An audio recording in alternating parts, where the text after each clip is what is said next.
So today's guest is a special one to me. She is the founding member of gospel trio Trin-i-Tee 5-7.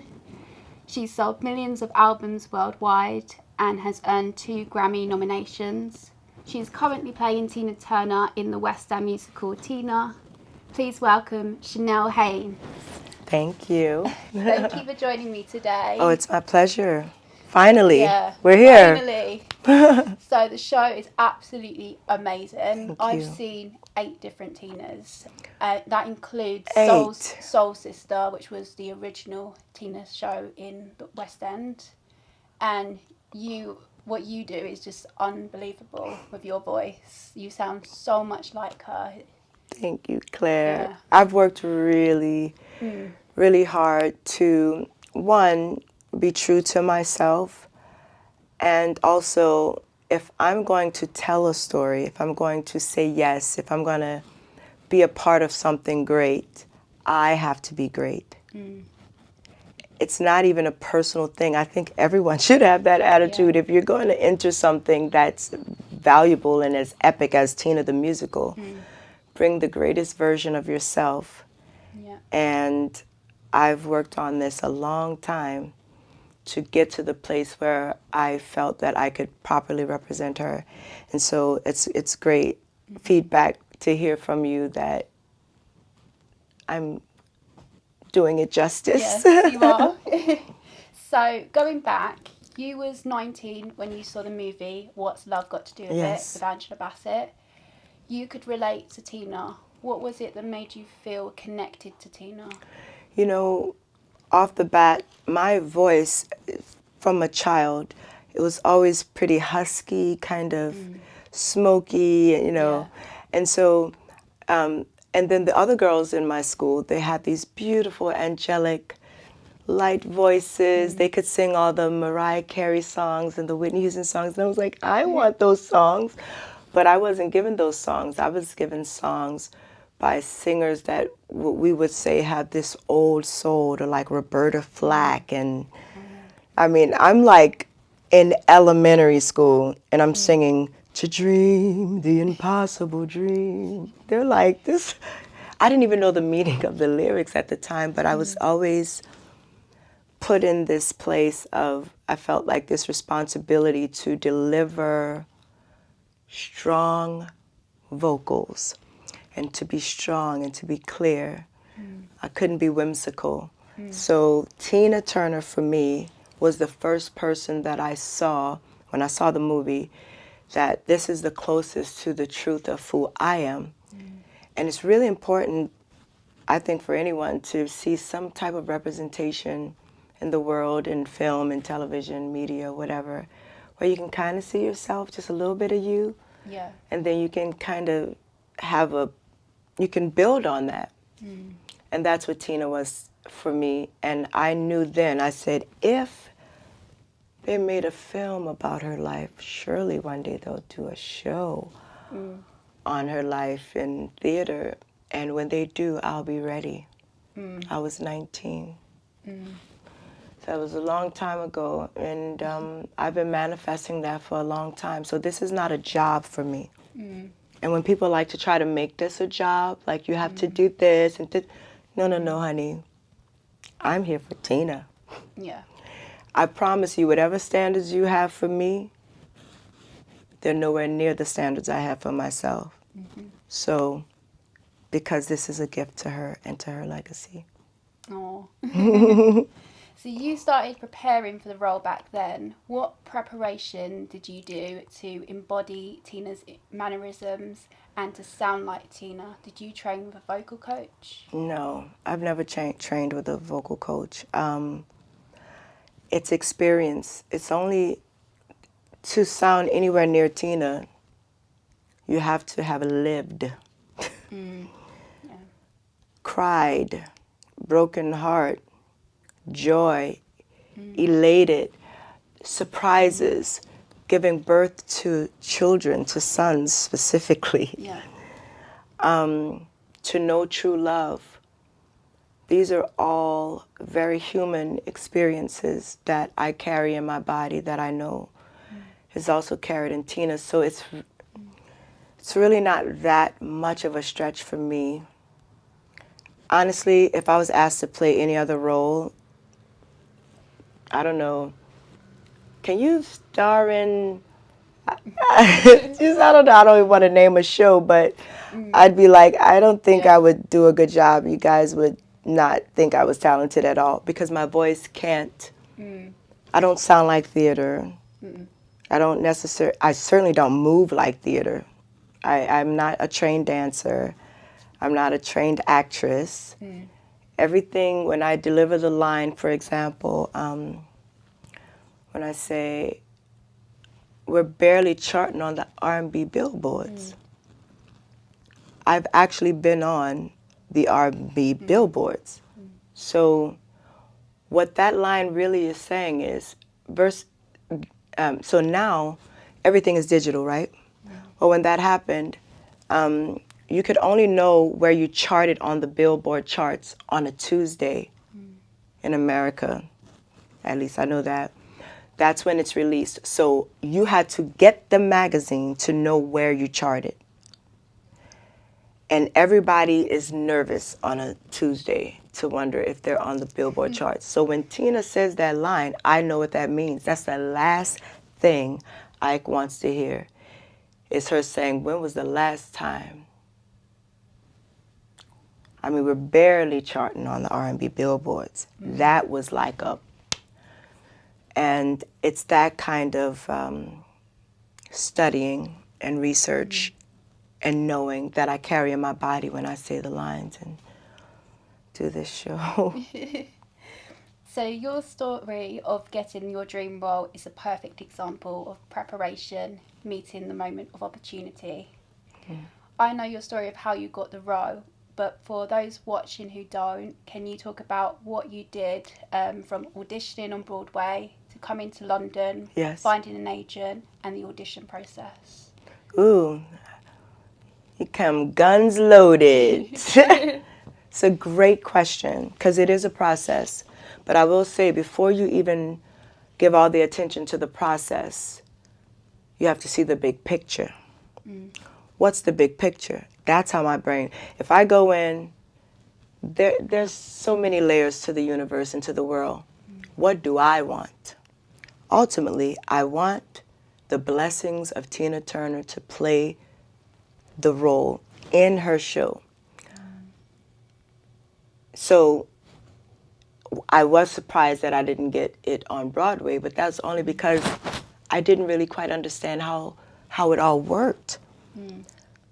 It's a company, and the company wants to know, where can we best use you? Where can you best serve us? How can we best serve you? And what was needed was Chanel in London. Once I understood how it all worked together, I said, okay, because at first I auditioned on Broadway and I didn't get it. And I knew it's certainly not from an arrogant standpoint. You know your talent, you know what you can do. You know when you're being tolerated, or tell us about you. You know when that's happening versus tell me more, right? There's two. So I just remember thinking, this doesn't make sense. Why wouldn't I even get like a callback or something? But if you've been told no, it's just because that particular scenario wasn't for you. Yeah. It doesn't mean in the big picture that it's not for you. So it was meant for me to be here in London. And so I contacted the casting directors in London, and I sent them a little email with some songs that I covered by Tina. I remember I sent Golden Eye, and I sent, because I knew no one had sent Golden Eye. No. Golden Eye, I found your sweetness. I said, honey, that'll stick, right? And then you send more familiar things that maybe other people would send. And I sent Nutbush and Proud Mary. And my subject said, I am your next Tina Turner, in bold print. It was my statement. It was my truth. I knew it. When you send something out into the world that you know is your truth, as true as you are, that's as true as the star in the sky. It's as true as the earth you're standing on. But it has to be the truth. And I knew that I was going to play Tina Turner. Yeah. So it all lined up. And I just knew if I could get in that room and they can see me and hear me, it's mine. I love that song in Hamilton. Wanna be in the room where it happens, the room where it happens. Just got to be in the room where it happens. And that it happened for me. And Tina actually chose you, didn't she? Tina- She saw the last video. Yes, yes. Every girl that is chosen, she has the final say. She's the executive producer. It's her brand. Yeah. It's her story. And I remember all the other interviews. It's, you know, the casting director. It's the music director, the director of the show, choreographer. Everyone is there. And you have to go through all these stages. But the very last stage, I remember, I was thinking, what else do I have to do? Come on, guys. Did you have 13 recalls? It was a lot. It was about 11. Yeah.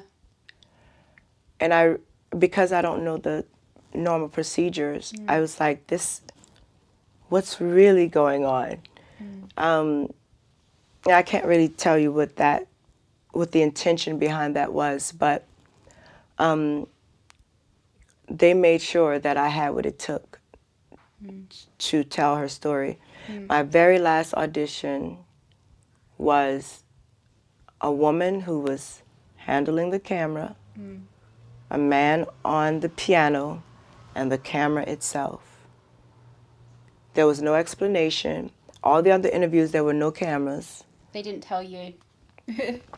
But I knew You knew. those were her eyes and her ears.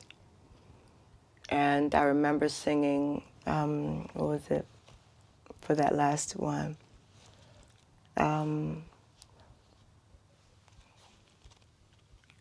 I don't care who's wrong or right. I don't really want to fight no more. Yeah.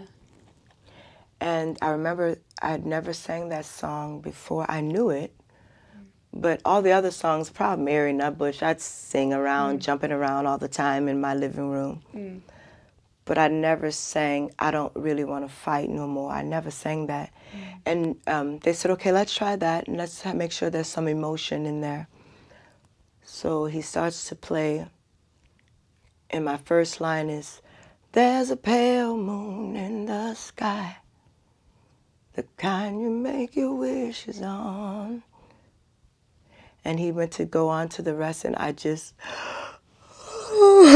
started sobbing because I never heard my own self sing it. And it was such a tender moment. And I'll just always remember that moment because there's so much beauty in her songs, so much power. And my goal is every night to bring integrity to every line, every note, every kick. Yeah. Yeah. And you do that. So you no longer have an agent. Why have you decided to manage yourself? Great question.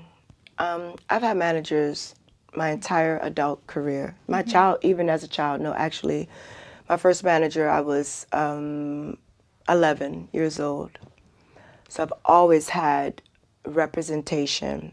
As great as Matthew knows, you know, Matthew managed me for 7 years in the group that I was in. We were also signed to his record label. I've sold, I don't know, maybe around 3 million albums by now, but also just, we've accomplished a lot, the girls and I. And then I found that coming here, I wanted to come on my terms. Everything I got, I wanted it to be in a way that only God could get the credit. No one else. God activated in me trailblazing and just manifesting exactly what I want. No one can get the credit for this experience that I'm having except my angels and God and my sheer will and determination for what I want. And everyone has that, but it's a muscle you have to exercise. And I'm really fascinated by that discovery because I didn't always have it. I wasn't always this way. But once I found it, I just continued to cultivate it and was able to manifest other important things that I wanted in my life. Like my son. That was such a big, important thing in my life because I'd given so much to my career, but I also knew I'm supposed to have a son, you know? And so we adopted Zion when he was 3 years old, and I said, well, this is the way. Didn't you get pregnant like a week later? Yes. That's crazy. Yes. After all those years. Oh my God. All those years. And now they're brothers, and they're inseparable, and it's just the most beautiful, adorable thing in the world. How the universe made our little family, you know? And yeah, it was one of the biggest lessons of my life is the importance of how to just truly be determined about the goals that I have and not to deviate from that, even though it gets really confusing, really difficult, really challenging. I'm not an intellectual. My husband is. I mean, if I'm not going to be one, at least marry one. Yeah. You know what I'm saying? I'll be the charm, the talent, you know, the voice. But he always teased me. He's like, you're the voice, but I'm the ears. He does have a really good ear for music. But yeah, I came here to get what I wanted, and I got it. But there's one more thing I want. I want to be in Tina's heart. And I won't know that until I look her in the eyes. You need to meet her. Yeah. Yeah. I'm this close. She knows. It's her show. She knows everything. She's like Oz in The Wizard of Oz, you know? Because she came down and she saw Adrian Warren. She hasn't come down since. Yes. And you can imagine, of course, it's a very fragile time to travel and, you know. You will meet her. But I know you will. It's probably, next to giving birth to my son, one of the biggest things that I will have manifested because I've wanted it since I was 19. And this process, this journey, it brought me into her orbit. So, and I don't mean meeting her like a, hi, ooh, like a check off the bucket list. Yeah. I mean like on a soul level. So, yeah. You'll meet her. So I heard theatres closed the day before you was about to do your first show. Yes. What did that feel like after all that hard work and preparation and then close? To be very honest, initially, I was relieved. That you had longer to rehearse? Yes. Yeah. I had more time. Because to play Tina Turner and to have 2 months to train, somebody might think, oh, that's plenty of time. Not for me. 2 months? I had 2 months. Oh, God. And in 2 months, it's all these departments that are making sure that their investment is realized by the time you get on stage. So you have the musical director. Does she know the songs and will she sing them the way they're intended? Does the choreographer, can she kick? How high can she kick? Can she spin? Which I was not a spinner. I didn't learn how to do the spins until I was maybe 2 months into the show. Like I almost spin clean off the stage. Like, where's Chanel? Then you have the director. Can she act? Can she deliver the lines? You know, I mean, and then there's your fitness trainer is her body strong enough? And then after they work your body, then there's a physical therapist to make sure that the body is aligned. And I mean, this is every day. This is every day going between them all. And I'm into acupuncture, so then on top of all that, I have to see my acupuncturist. So I'm laying there with pins in my body, calling my spiritual advisor in the States saying, what are you doing? Yeah, I do. I have my psychic who helps me with visions and things that come to me to help me to interpret, what does this mean? What do you see? And I know that's kind of whatever for people, but I don't care. I live my life on my own terms. It's real to me, and it has served me in being able to execute the things that I want and need in my life. So I have two amazing people back in the States that are my gurus, my spiritual gurus that help guide me through my experiences. Oh. Yeah. So how did you stay in shape during lockdown and maintain all the hard work you had done physically? That was really challenging. My husband is amazing because whenever he knew that I needed, because I need to be by myself sometimes, I need to be isolated so that I can only hear my thoughts and what I need. That's the challenge of, I think, being a performer and a parent. So during the pandemic, I just personally researched, looked for a dance studio nearby, and asked them, do they have a room that I could rent? And I would, because I just rented that space, played the videos and the music that they had given me, and just built my, I guess, what is it? Stamina. Yeah. I had to build my stamina. And that's the thing. When I was with Matthew Knowles, Destiny's Child, there was a very specific regime that he had for them to train. You notice how they're never winded and out of breath when they would be doing all this choreography.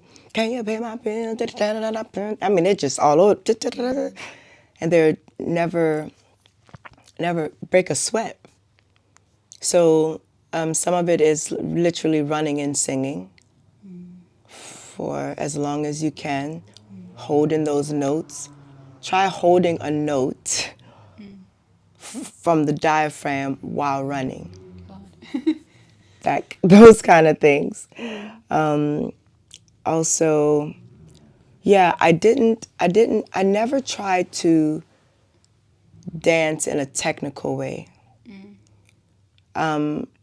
Because it wouldn't, personally for me, it wouldn't really serve me playing Tina, because Tina wasn't a technical dancer. So I'm an actual singer, entertainer before I am a theater actress / singer / dancer. So I just took the information I was given, channeled it into my body, studied Tina to see how what she does is natural to me, and that is what you get. What I was taught, I find it in my own body, because these girls, their kicks, you see my arm? Yeah. This is their leg. But they've trained in dance. So yes. Yeah. And I'm like, I hope you guys don't think I cannot do this. I can't do it. So I'm here on a whole nother assignment. I'm here to tell the story in the best way I can in my body. And so I remember asking the choreographer, so is your goal that my head is about at this angle? They're like, yeah, because the way the other girls were arriving to this angle, it was like it was just really clean. And I'm like, I can get there, but not like that. No. Can I show you how I get there? Because it's the way this vintage footage of Tina and the Ikettes, That's how they got there. So I'm just going to go for it. If that's okay with you, they're like, go for it. So technically I might be considered as sloppy with my choreography or not as, I don't know. But it's just raw. And I move because the audience moved me. I cry because something reminded me of pain.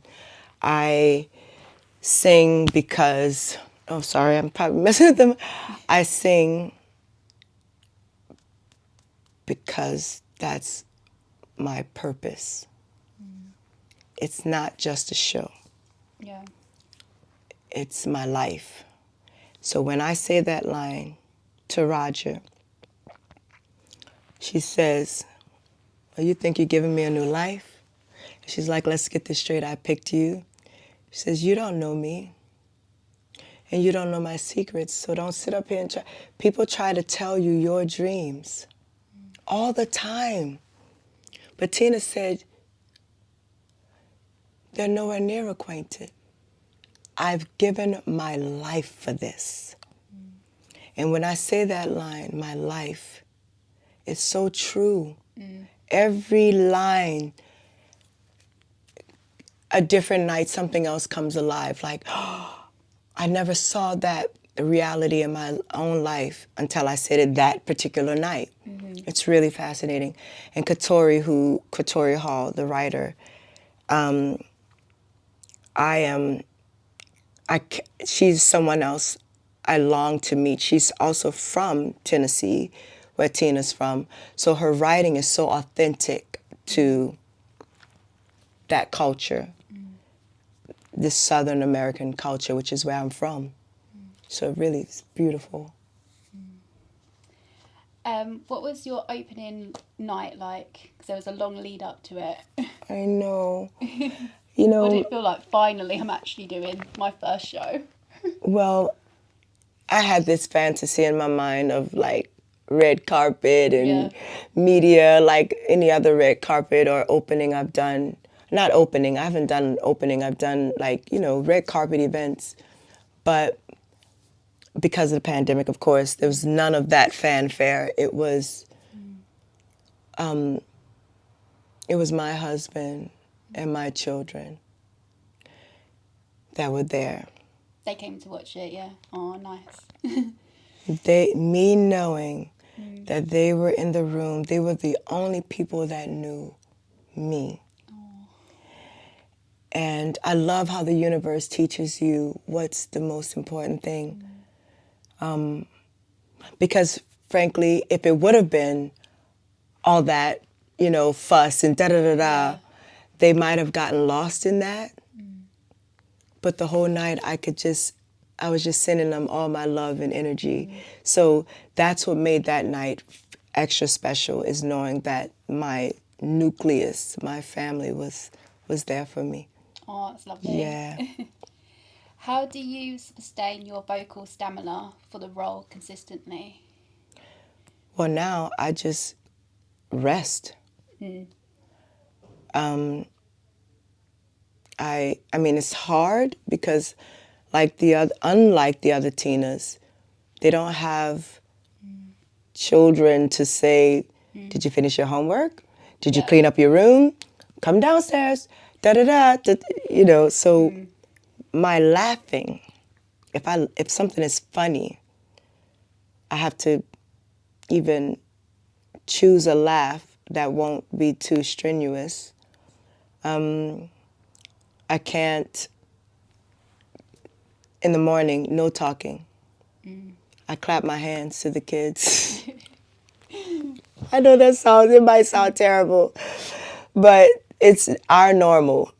I can't use my voice like that. I can't say, guys. I just have to go. To rest it, save it for the performance. And then I just do a little thing.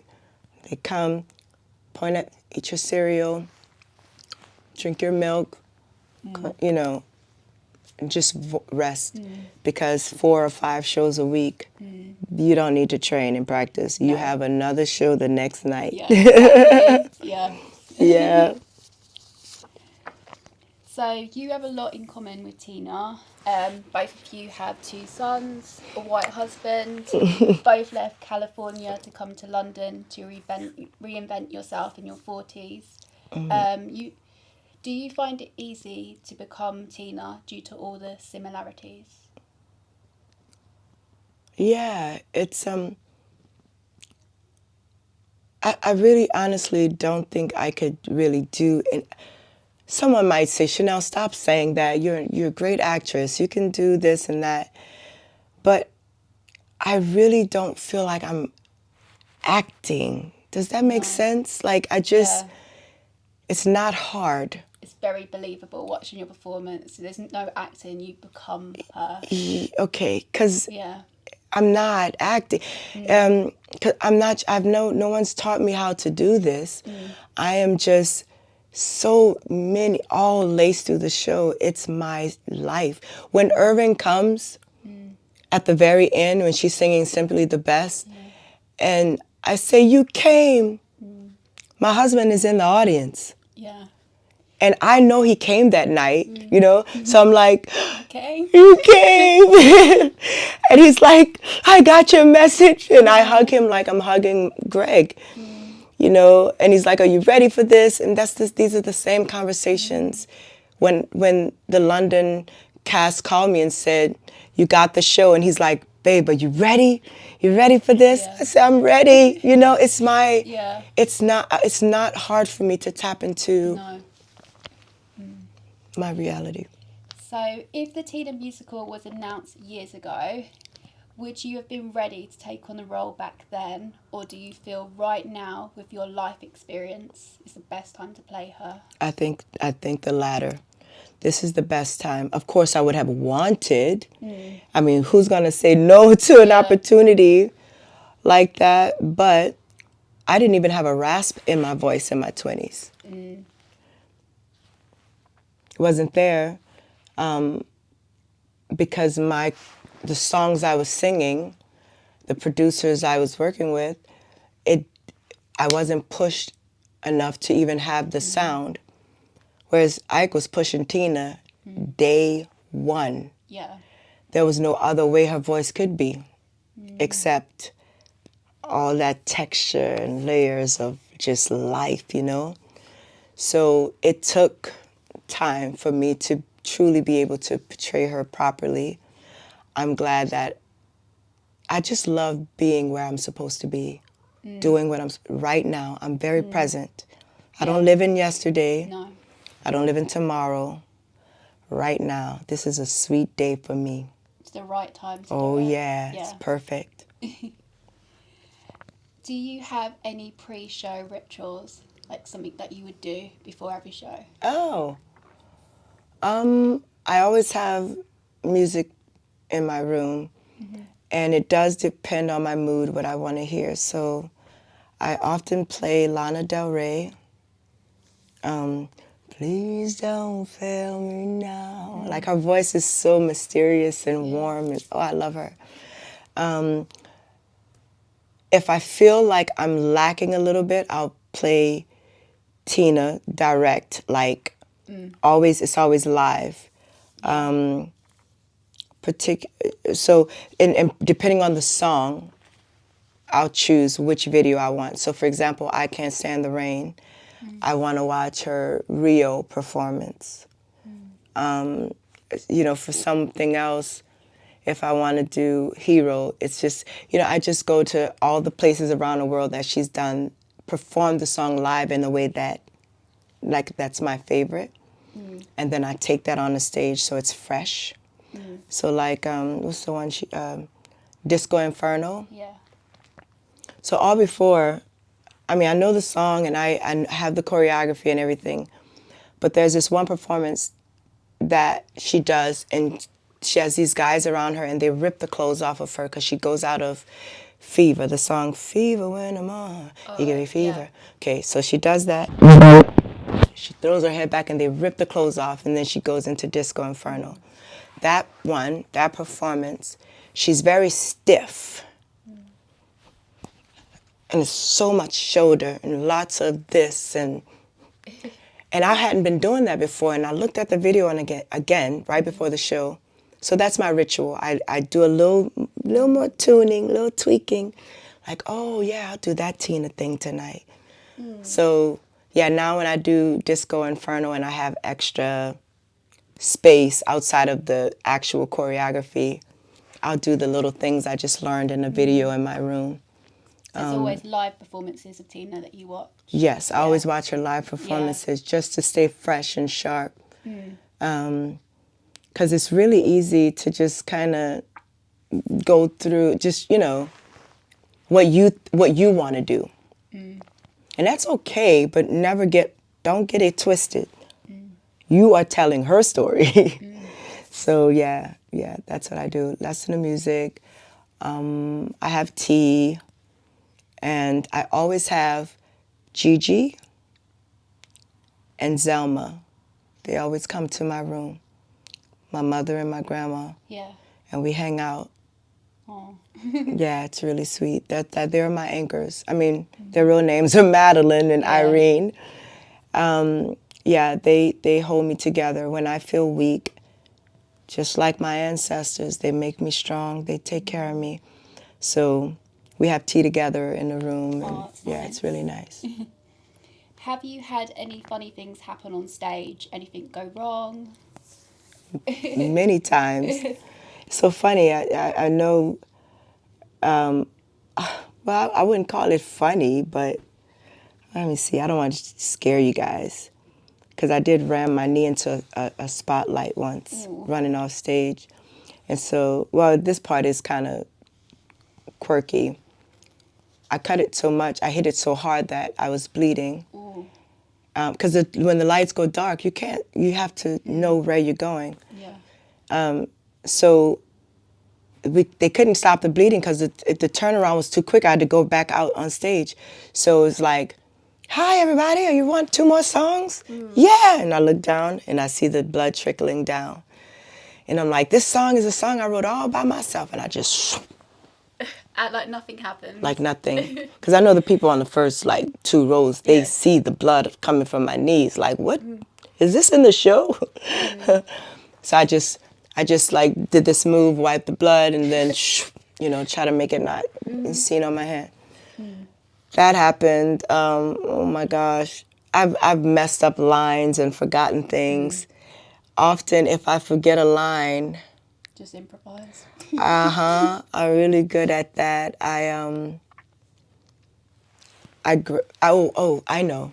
My wig one day was really loose. It wasn't the wig, it was the microphone under my wig. Yeah. And I guess I'd been flipping too much or something, and it got looser than it should be. And it was time for the fighting scene with Ike. And all that twisting and kicking and falling, if that wig and microphone came off my head in front of that audience, which did happen to Adrienne, I understand. Oh, really? Yeah. Her mic didn't come off, the wig came off. Oh, no. And tenors,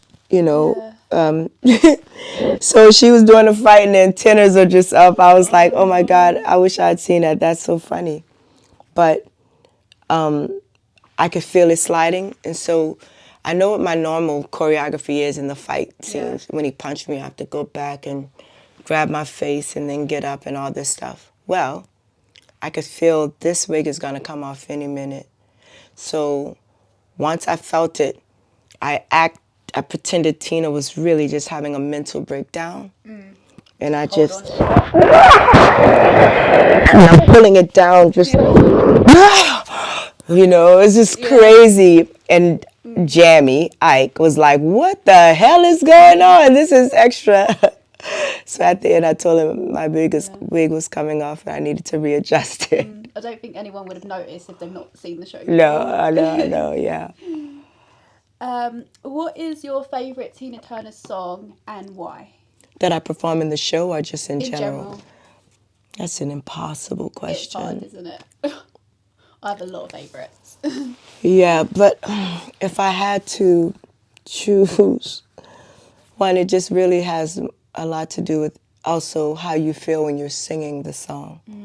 So this is not just how it sounds, it's how it feels coming out of me. Oops, sorry. Hero. I love performing it. That's what you did in your audition, wasn't it? It's one. Actually, no. I sent them Golden Eye. Oh. I didn't sing Hero for them. I sang I Can't Stand the Rain in my. That was the other one I did, which I also. Oh, I don't even know why you're asking me this question. Super hard. But Hero I love because of the range. It's a really powerful moment in the show. It's actually one of my favourite moments. It's really, there's this mystery, there's this dignity, there's pain. The humanity of Tina. You're just seeing her recover from loss. And her first lyric is out of the ruins.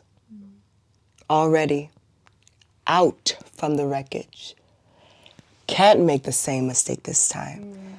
And then you turn to the audience. We are the children. I love Really powerful. yeah, how it is displayed. Yeah, and then by the end, and I wonder, my favorite is, of course, Give It All or Nothing. And I generally live my life by that. Why are you doing it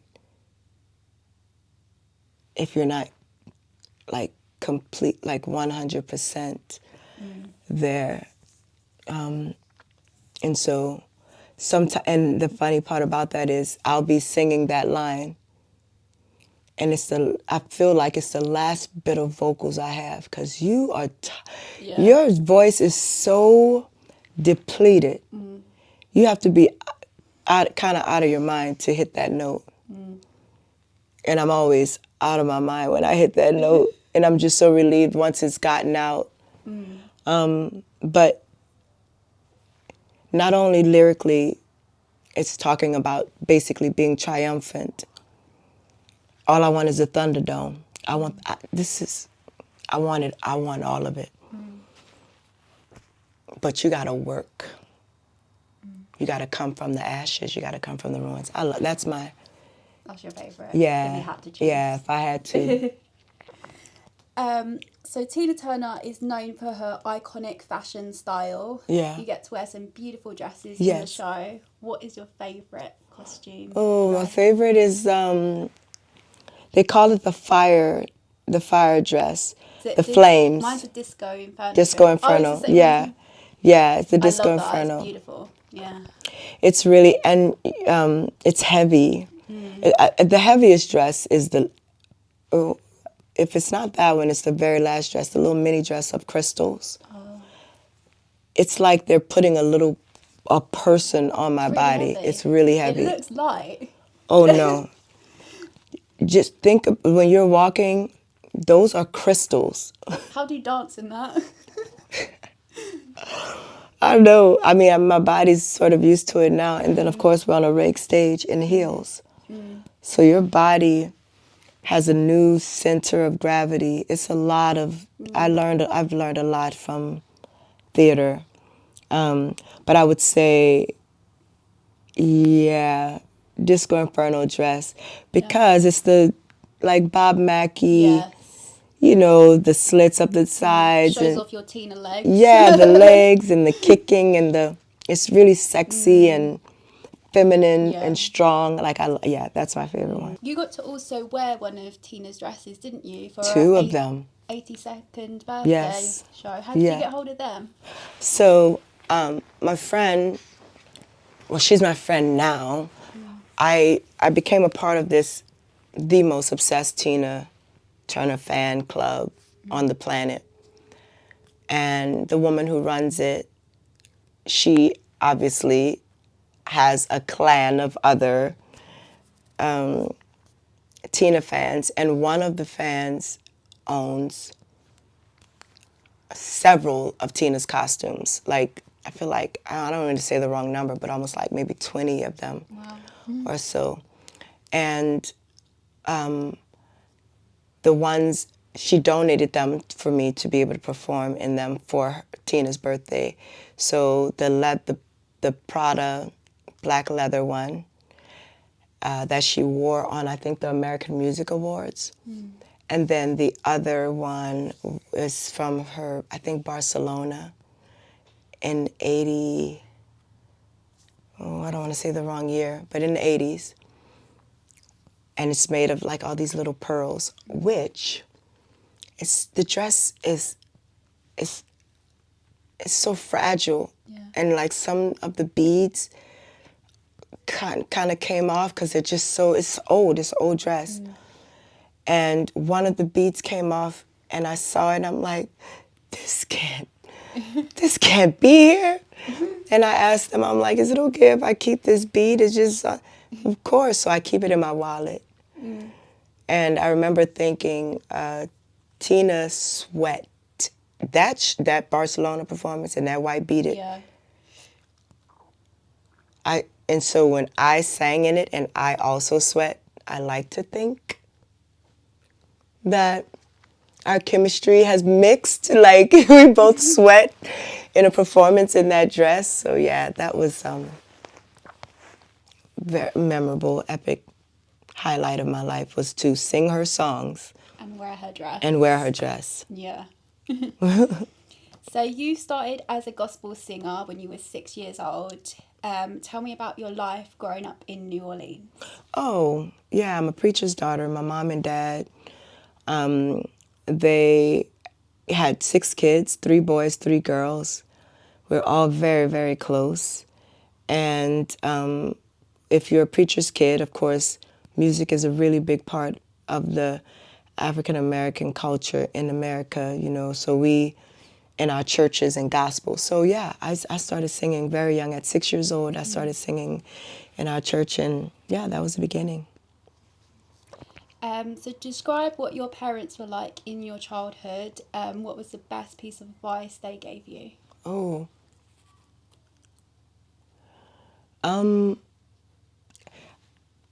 Certain advice doesn't necessarily come to mind. It's a way of being that came to me first. For example, when I was pregnant with Xander, and like any kind of pregnant woman, you're like, oh, this and that, and my blah, blah, blah. And my mom would just say, your body is made to do this. You're made for it. Somehow my mom always know how to cut straight through excuses, why can't. Now you have to acknowledge the pain or the disappointment. That's my thing to it. I will let myself, like, this sucks, this hurts, whatever. But it's worth it. But you're made for it. So that's the thing I get from my mom. The lesson or the thing that I get from my dad is, and I remember just little kids, he would drive us around to the most, you know, exquisite neighborhoods, and my brothers and sisters, we would play bingo. That's my house, you know. Just always wanting to elevate, make sure we had high aspirations, expectations, wanting the best for ourselves. But the advice I remember from him just in general is he wouldn't judge. Whatever we wanted to do, he would fully support it. Just be number one at it. Yeah. Because you have what it takes. If you start out as the janitor, you clean the theater. Great, your foot's in the door. Do you want to own it? Because you can. Wherever you need to, or not necessarily the theater, but like I want my own, you know, janitorial company, or just be the best version of yourself you can be. That's what I got from my dad. Yep. That's really good advice. Yeah. So you lost your home to Hurricane Katrina. Yeah. Can you talk a little bit about that experience and how you overcome it emotionally? Yeah. I had to see a therapist, which I think 99.9% of the people walking around on this planet need to see a therapist because life is very unpredictable and you need support when you need support. And thank God I got the support that I needed when I did, because I still had a very demanding schedule. So psychologically, to me, if you're a performer, your job essentially is to bring inspiration and lift other people up and make them feel good. But you have to have something in yourself to be able to do that. But when Hurricane Katrina happened, I had nothing. So I did these shows feeling empty, show after show, empty, until I needed help. I will say Matthew Knowles did a very kind thing for me around that time. My family had lost everything. We had 9 feet of water in our home, so everything was destroyed. And their family, Matthew, Tina, Beyonce, they gave us one of their houses to live in Texas, and I lived there for a while until I was able to be whole again. I didn't have to worry about, a bed, buying a couch, because everything was gone. All my clothes, everything. My Louis Vuitton, No. my favorite one. They were kind. They gave me a home. Not just any home. It was amazing. Gorgeous, gorgeous, beautiful. One of my favorite things in the house was in Beyonce's room. She had her in her bathroom, her sink. It's the story of Sleeping Beauty. Painted though, the whole story. So it just kind of goes around the whole sink, and it's in like a lavender color, beautiful kind of purple color. And it has Sleeping Beauty on there. It's really cute. And it was all these, she loved, like, it was like a genie in a bottle. It felt like you were like in a genie bottle with soft pillows and bowl. Yeah, it was really cute. So at 19, you signed your first record deal with a girl group called Trin-i-Tee 57. You was very successful, sold millions of albums, travelled the world, won awards, and was nominated for 2 Grammys. What are your best memories of being in the group? I would say definitely performing for the Grammys.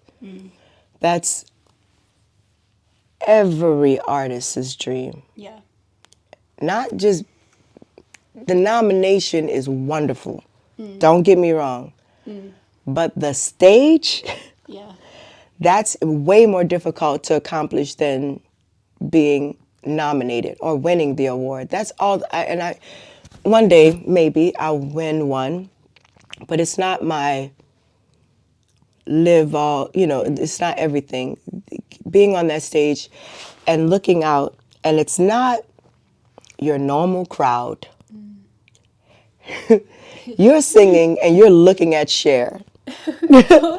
You're looking at Jay-Z. You're looking at Kanye. Yeah. Kanye was in our rehearsal. I'm like, why is he here?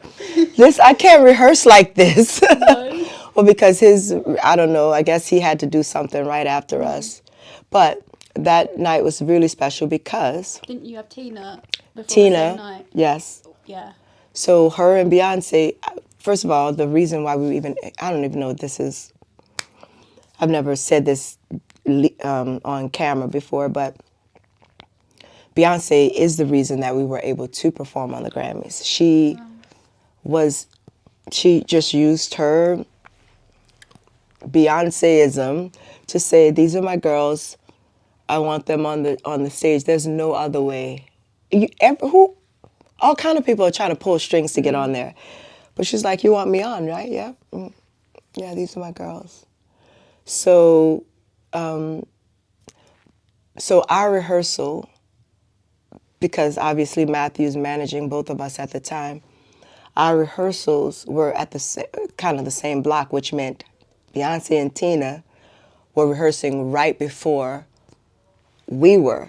So the stadium, the Staples Center, where the Grammys is held, there's no one in the building. but us and the stage production and Tina and Beyonce in rehearsal, and I am on the front row like a 10-year-old. Oh my God. Like, I'm so close. Shame we didn't meet her then. No. That was so close. I was so close. I was You so just jumped close. on the stage. And I should have. And then, oh my God. But, and then we went up and did our rehearsal.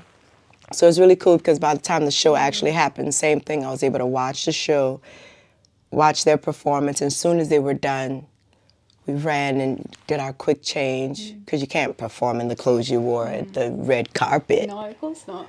So it was just a magical night. It really was. Yeah. That was my highlight. Yeah. So you now live in California with your husband, Greg, who you've been married for, is it almost 11 years in June? Oh, yeah. Yeah. Yeah. Can you tell me the story of how you both met, the proposal and the wedding? Oh. Well, he's another beautiful entity that I manifested in my life because he's a whole world of his own. And I frankly wanted a beach boy with a six-pack and green eyes. So where are those? Where are they? Oh, the beaches of California? I'm moving there. And I did. And every day I would leave my house in like some cute little pixie dress because I was like, he's here. I don't know who he is or where he is, but he's around here somewhere and he's going to see me and I'll be ready, you know. I had a little miniature poodle. Her name was Hannah. I had her for 16 years, my sweet baby. And we went on our little walk that morning and this guy drives past and our eyes lock. And I said to myself, please turn around and come back. Because I didn't want to look over my shoulder and show interest. Oh, no. I'm like, just you don't turn want to make around, the first move. right. And so I kept walking. I was like, oh, I hope he comes back. And he did. I parked his car, came around. He was just kind of walking like as if he was taking a walk. Yeah. And we just stood there for like an hour. He was just like, who are you? Like, what planet are you from? You know, it was just really beautiful. And yeah, we got married maybe about 2 years later in Westwood in California. And he has supported me every step of the way. We're night and day, let me tell you. We couldn't be more different. He's vegan. You're not. I eat what I want. What I see, I'll try it. What is that? Really? It's good he still supports you. Yeah. Well, because the foundation of our relationship is on acceptance. I don't enter a relationship with anyone with the hope of changing them. No. You are who you are. I said yes to you because of what you showed me. I'm not going to try to manipulate that, and that's the same thing I want in return in a relationship. Please don't try to change me. It's just, we could just be friends.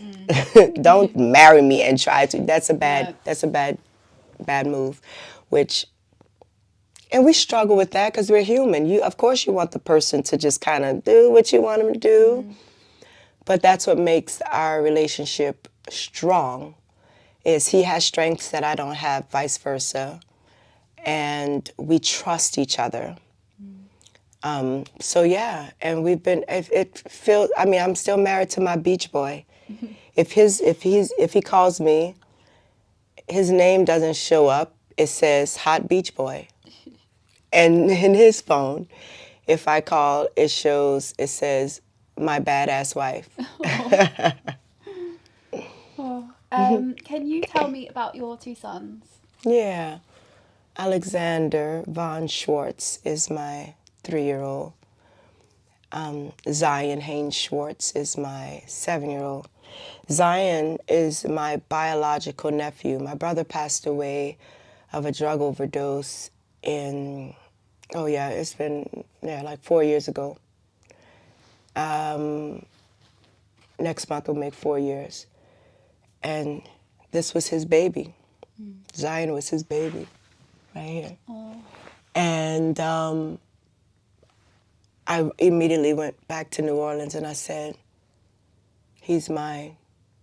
This is the best gift I can give my brother, is to make him my own and give him a life that he deserves. And it was in that week that I made that very determined decision, and I fought. I can't even say on camera what I did to get him. I'll tell you later. Mm-hmm. But I got him. And then Xander came to me naturally. We conceived after trying for 7 years. And I became a mom of 2 boys at 41 years old. Mm-hmm. So when you see my actions or how I am with the kids, it's because I wasn't a young mom like all. I've been a performer doing my own thing for a long time.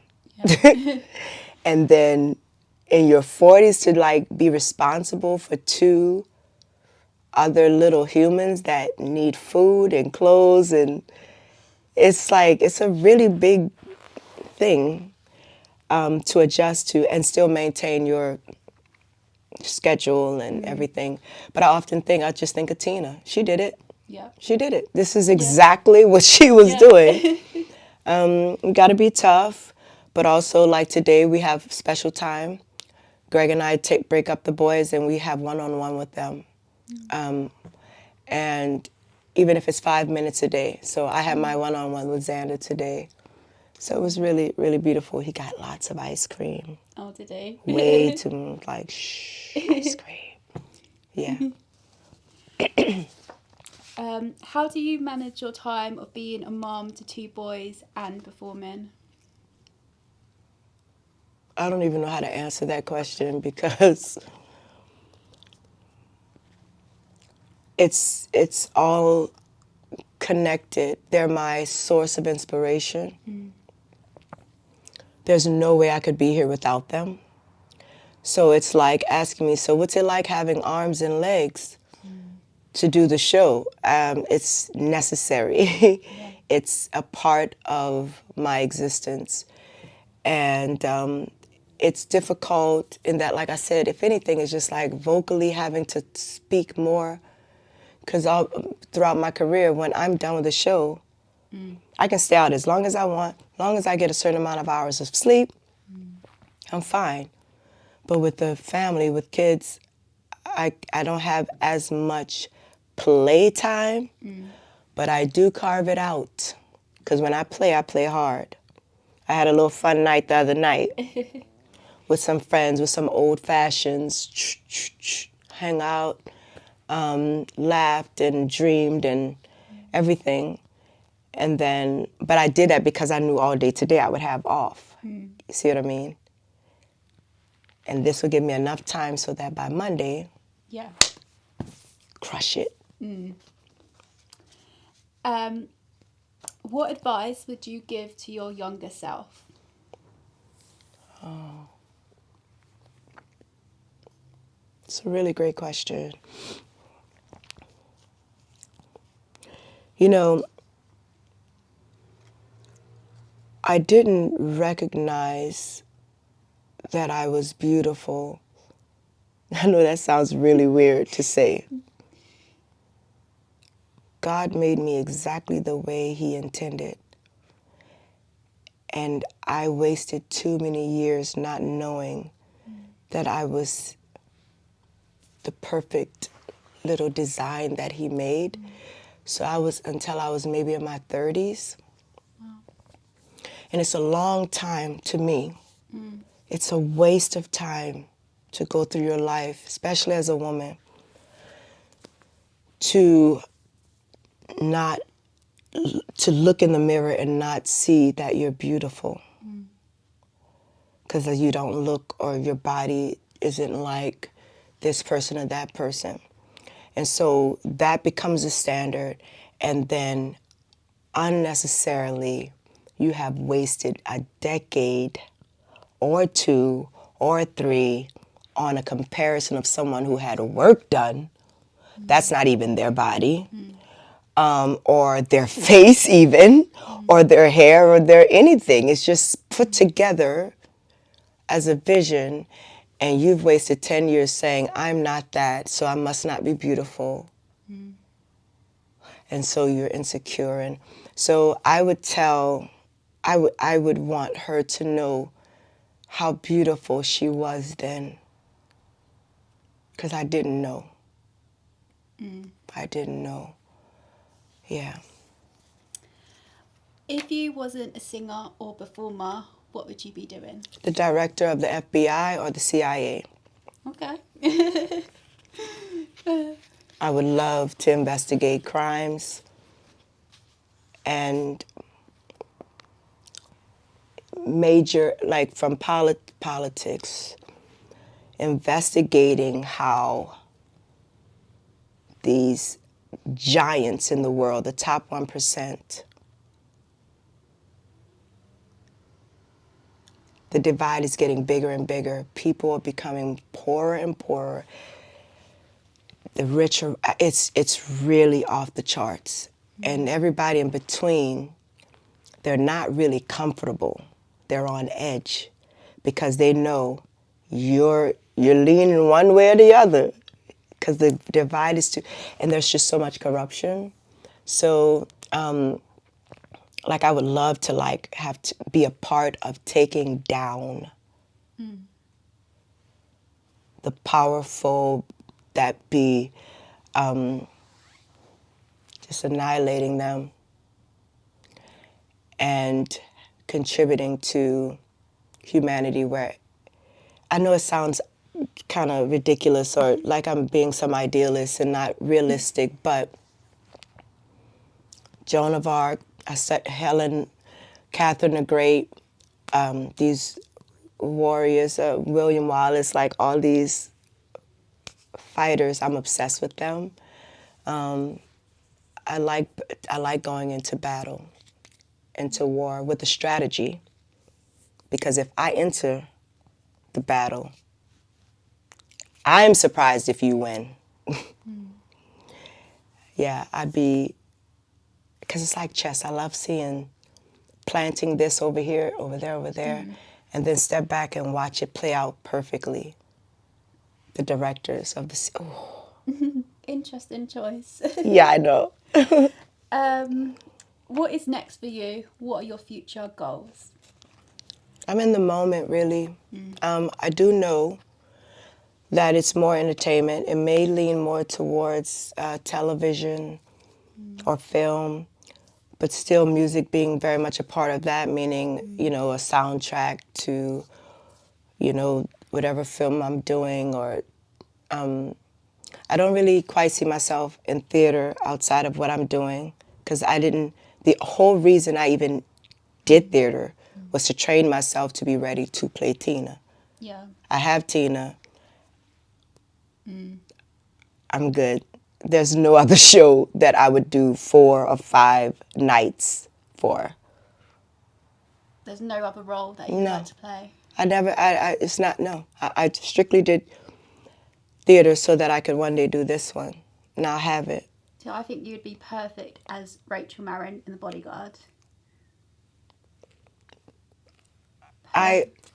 Rachel is the sister, or no, you mean actual Whitney Houston role? Yeah.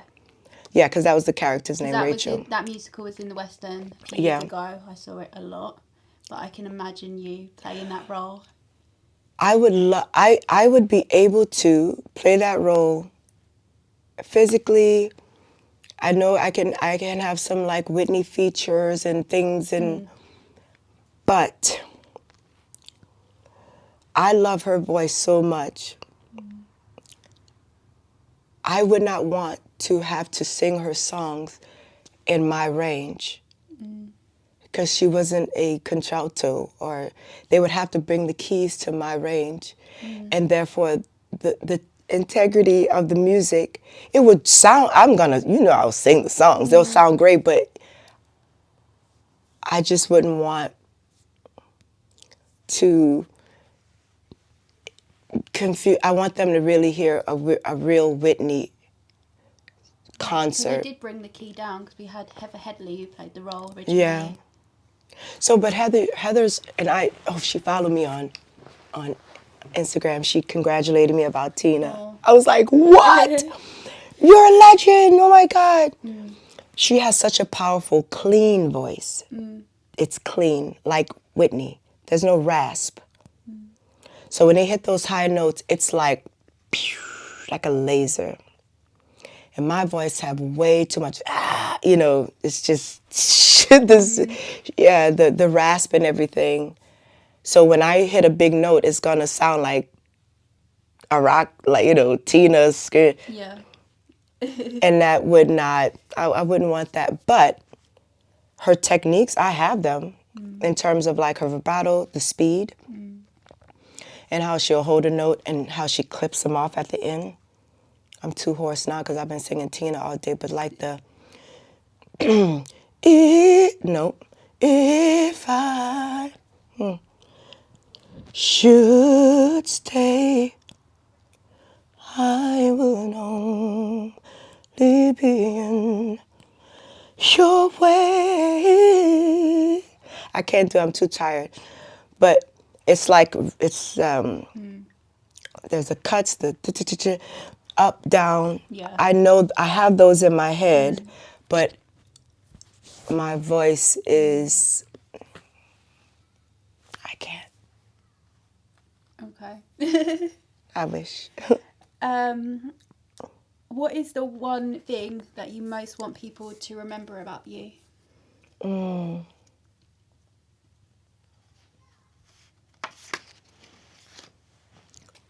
My lust for life. My lust for life.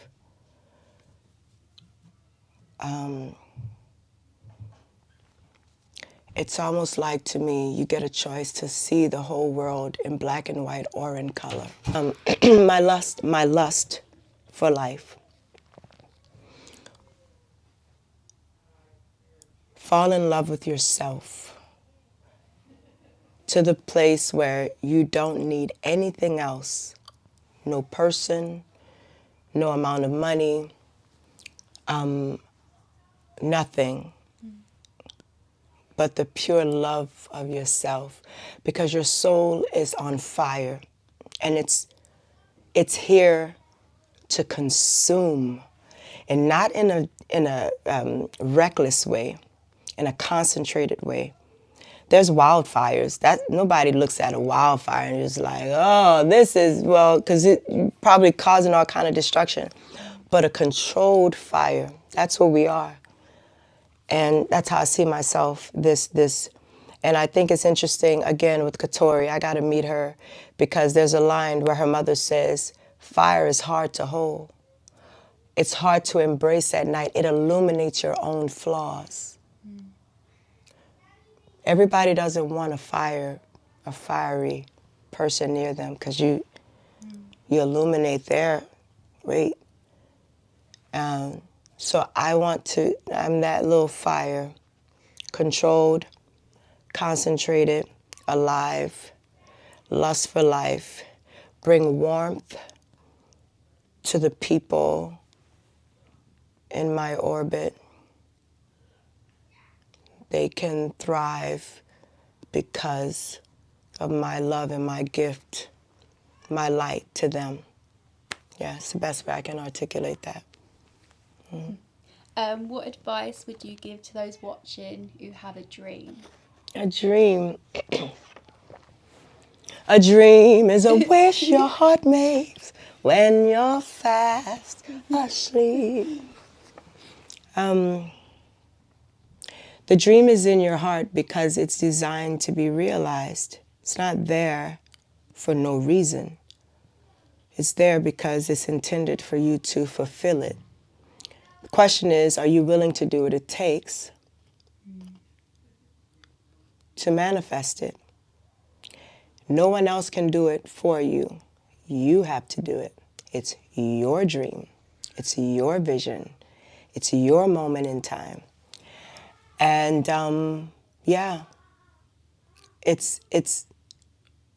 it's supposed to happen. That's the best thing I can tell you. The only difference between an iconic artist that you know and another person that you know who is mad talented is one of them refuse to give up. They refuse to be defined or taken down, or they stuck to it. That's what we have to do. Stick to it. Never give up. Never. Yes.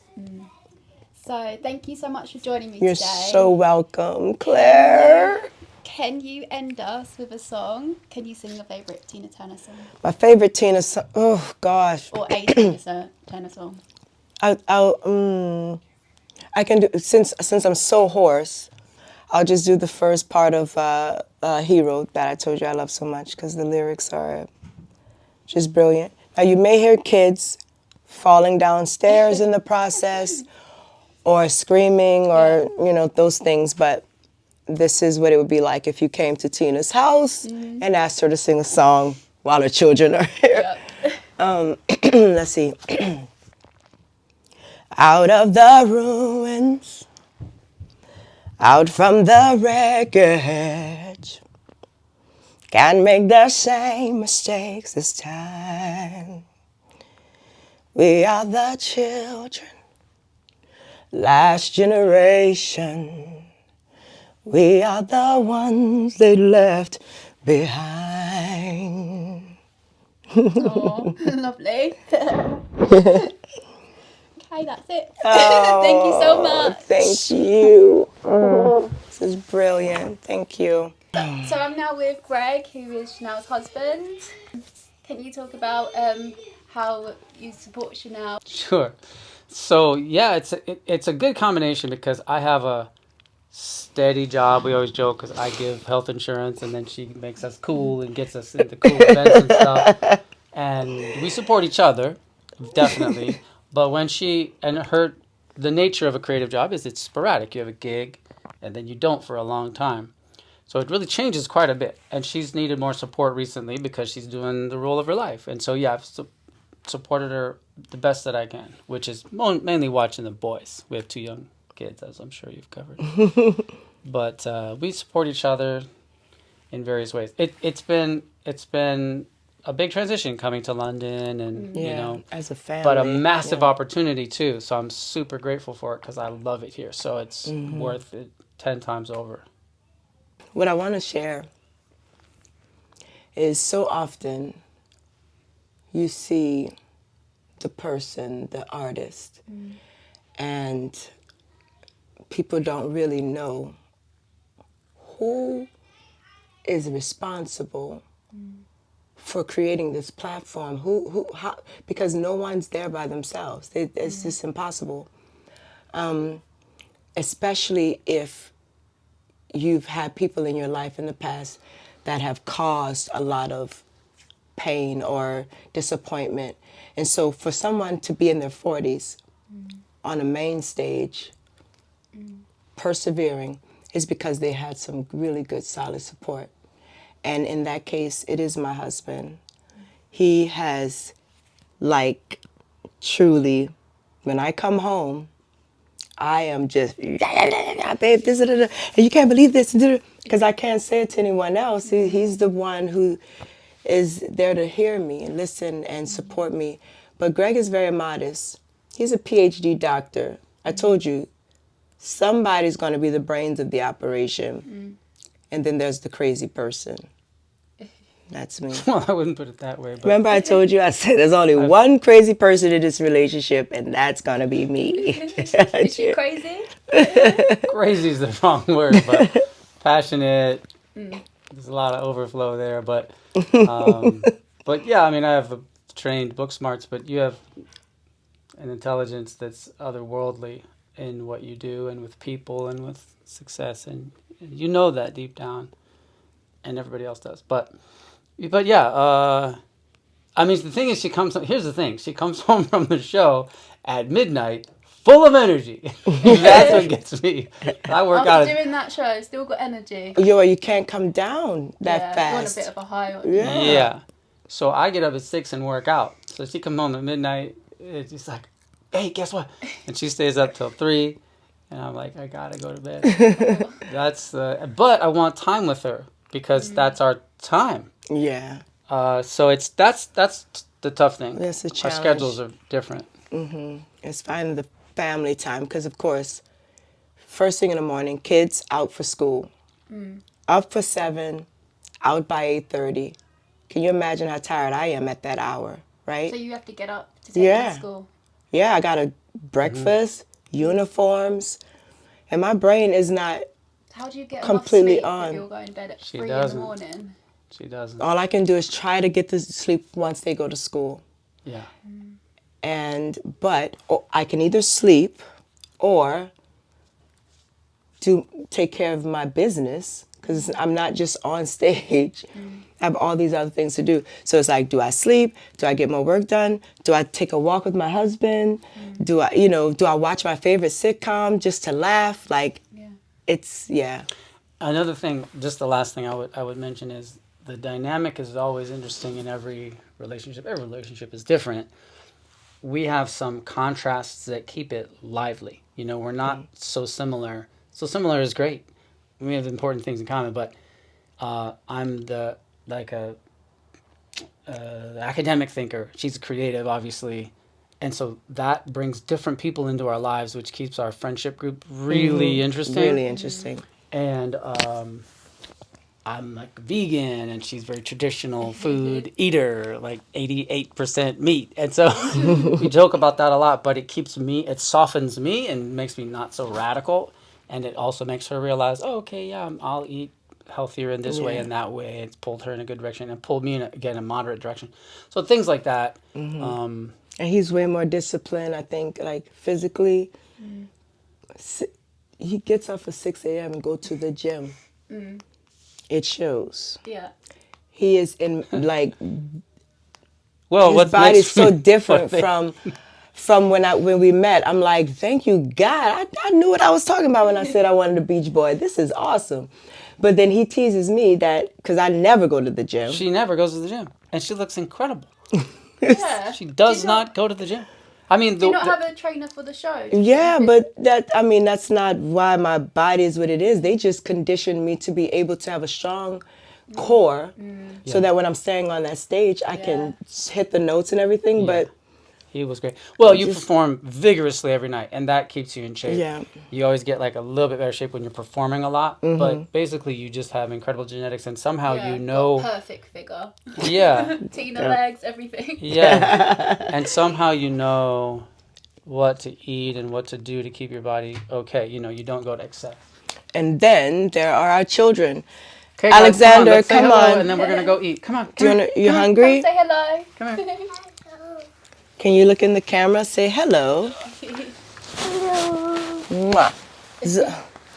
You had a good day today? What dessert did you have at the restaurant? You can tell Daddy. Oops, you're on my microphone. What'd you have? What'd you have? The ice cream?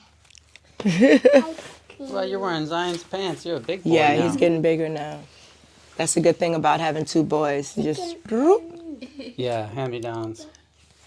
okay. Well, it's so. Thank you so much for Do you want to this. bring Zion. want them both to be in it? I know. Sure. And then we can even make little pictures of it. Zion, come here. Boy, it takes forever. He has to put away each Lego Yeah, individually. he's. Come They're, come look at come the take a camera. picture. You're Come sit by Tokyo. Mom. Come sit by Mom. Here, come in the middle. You're Tokyo. Uh-oh. I Fight over everything. Dad, I know how to sit with you. Okay. I always want to sit by Mom. Okay.